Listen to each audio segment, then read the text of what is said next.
수십억 원을 호가하던 화려한 상가의 불이 모두 꺼졌습니다. 한때 발 디딜 틈 없이 붐비던 거리에 이제는 먼지 쌓인 임대문의 종이만 흉물스럽게 나부끼고 있죠. 도대체 언제부터 이 거대한 핵심 상권에 이런 끔찍한 일이 벌어진 걸까요? 오늘 이 영상 하나면 최근 도미노처럼 무너지고 있는 상권의 무서운 현실을 10분 만에 정리하실 수 있습니다. 복잡하고 어려운 경제 용어는 전부 빼고 초등학생도 이해하는 아주 쉬운 설명으로 준비했거든요.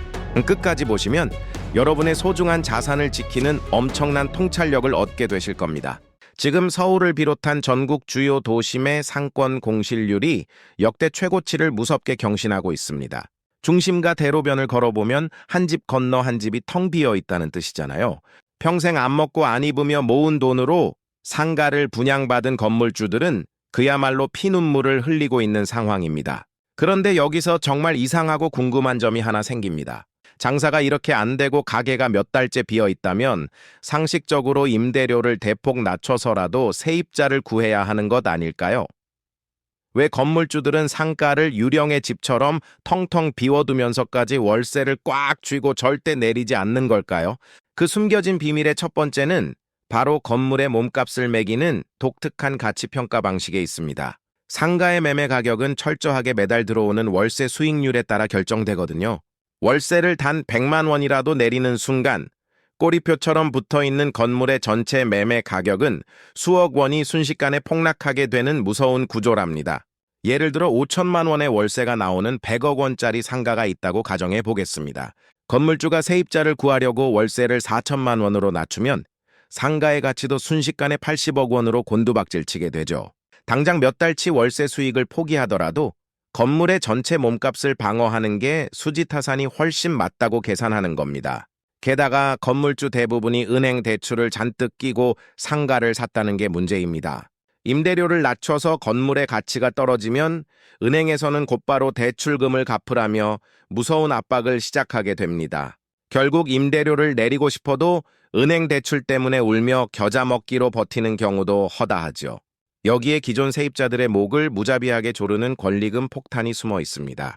권리금이란 기존 세입자가 다음 사람에게 가게를 넘길 때 그동안 쌓아놓은 단골 손님이나 좋은 입지 조건, 인테리어 비용에 대한 프리미엄을 현금으로 받는 돈이잖아요. 상권이 엄청나게 화랑일 때는 이 권리금이 수천만 원에서 많게는 수억 원까지 미친 듯이 치솟았습니다. 이 자리만 들어가면 대박이 난다는 환상 때문이었죠. 문제는 상권이 서서히 죽어가면서 이 거대한 폭탄 돌리기의 마지막 타자가 모든 피해를 독박쓰게 되었다는 사실입니다. 장사는 안 되는데 다음 세입자가 안 구해지니 그동안 부풀었던 권리금은 허공으로 날려버려야 하고 매달 수백만 원의 비싼 월세는 꼬박꼬박 내야만 합니다. 결국 피 같은 보증금마저 다 까먹고 버티다 못한 자영업자들이 한밤중에 야반도주를 선택하는 비극이 거리 곳곳에서 벌어지는 겁니다. 그렇다면 애초에 왜 이렇게 핫했던 상권에서 사람들이 썰물처럼 빠져나간 걸까요? 가장 치명적이고 근본적인 원인은 바로 사람들의 소비 패턴과 이동 동선이 완전히 달라졌기 때문입니다.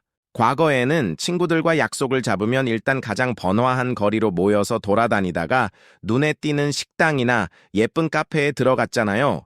하지만 지금의 젊은 세대는 전혀 다릅니다. 인스타그램이나 유튜브에서 미리 목적지를 검색하고 오직 그 핫플레이스 한 곳만을 향해 곧장 이동하죠. 굳이 비싼 임대료를 내면서까지 유동인구가 많은 대로변 1층 상가에 목을 맬 이유가 완벽하게 사라진 셈입니다. 좁은 골목길 구석진 곳이나 엘리베이터도 없는 낡은 건물 3층에 있어도 사진만 예쁘게 나오고 독특한 개성만 있다면 사람들이 알아서 지도를 켜고 찾아오는 시대가 되었으니까요. 게다가 온라인 쇼핑과 배달 앱의 폭발적인 일상화가 오프라인 상권의 결정적인 치명타를 날렸습니다. 굳이 덥거나 추운 밖으로 나가지 않아도 침대에 누워 터치 몇 번이면 세상 모든 물건과 맛있는 음식이 우리 집 문 앞까지 새벽에 배달되네요. 특히 화장품이나 옷, 신발을 팔던 소매점들의 타격이 이루 말할 수 없이 컸습니다. 거리를 이리저리 걸으며 아이쇼핑을 즐기던 문화 자체가 스마트폰의 작은 화면 속으로 쏙 들어가 버린 겁니다. 상권을 탄탄하게 지탱하던 이런 핵심 업종들이 줄줄이 무너지니 거리 전체가 순식간에 활기를 잃게 된 거죠. 여기에 회복 불가능한 결정타를 날린 것이 바로 자비 없는 고금리의 습격입니다. 불과 몇 년 전 초저금리 시대에는 대출을 최대한 꽉꽉 끌어모아 꼬마 빌딩이나 상가를 사는 것이 대한민국 최고의 재테크로 통했었죠. 누구나 조물주 위에 건물주를 꿈꿨으니까요. 하지만 기준 금리가 가파르게 2배, 3배로 치솟으면서 상황은 180도 끔찍하게 달라졌습니다. 매달 은행에 바쳐야 하는 이자는 눈덩이처럼 불어나는데 빈 상가가 늘어나 월세는 한 푼도 안 들어오니 건물주들도 더 이상 버틸 재간이 없는 겁니다. 결국 산더미 같은 이자를 감당하지 못한 상가들이 법원 경매 시장의 헐값으로 우수수 쏟아져 나오고 있습니다.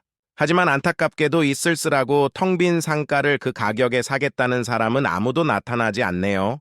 건물주도 세입자도 악순환의 늪에 완전히 빠져버린 상황입니다.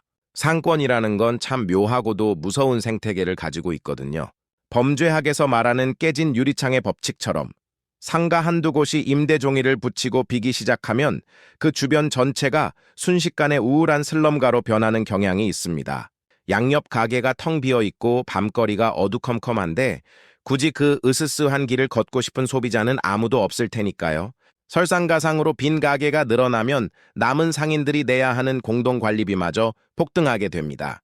사람들의 발길이 끊기면 어떻게든 버티던 알짜 가게들도 하나둘 문을 닫게 되고 결국 거대한 유령 상권이 완성되는 겁니다.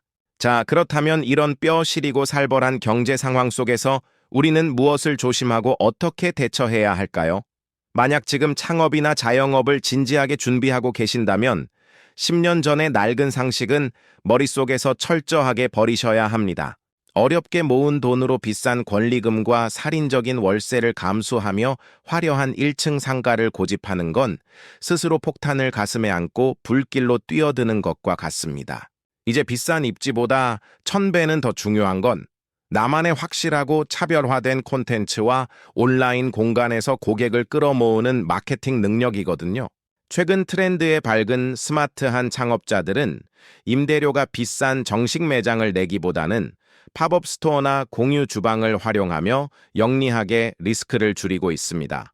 오프라인 공간은 물건을 파는 곳이 아니라 브랜드의 경험을 제공하는 쇼룸으로만 가볍게 활용하는 거죠. 노후 대비로 덜컥 상가 투자를 생각하시는 분들도 마찬가지입니다. 눈에 보이는 겉보기, 유동 인구나 분양 대행사의 장밋빛 뻥튀기 약속만 찰떡같이 믿고 거액의 무리한 대출을 받는 일은 절대 없어야 합니다.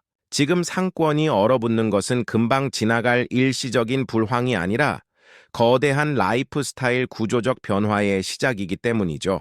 우리가 평생 피땀 흘려 안 먹고 안 쓰며 모은 소중한 자산을 지키는 유일한 방법은 세상이 변해가는 진짜 흐름의 이면을 냉철하게 읽어내는 것뿐입니다. 화려한 넌사인과 시끄러운 음악 뒤에 조용히 감춰져 있던 텅 빈 상권의 차가운 현실, 이제는 아주 명확하게 보이실 겁니다. 무작정 남들이 돈을 벌었다는 곳을 맹목적으로 따라가는 쉬운 시대는 완전히 끝났습니다. 오늘 살펴본 이 서늘한 경제의 이면을 마음속에 꼭 새기시고 부디 여러분의 소중한 돈이 출구 없는 텅 빈 상가에 영원히 묶이는 일이 없기를 진심으로 바랍니다. 시청해 주셔서 감사합니다.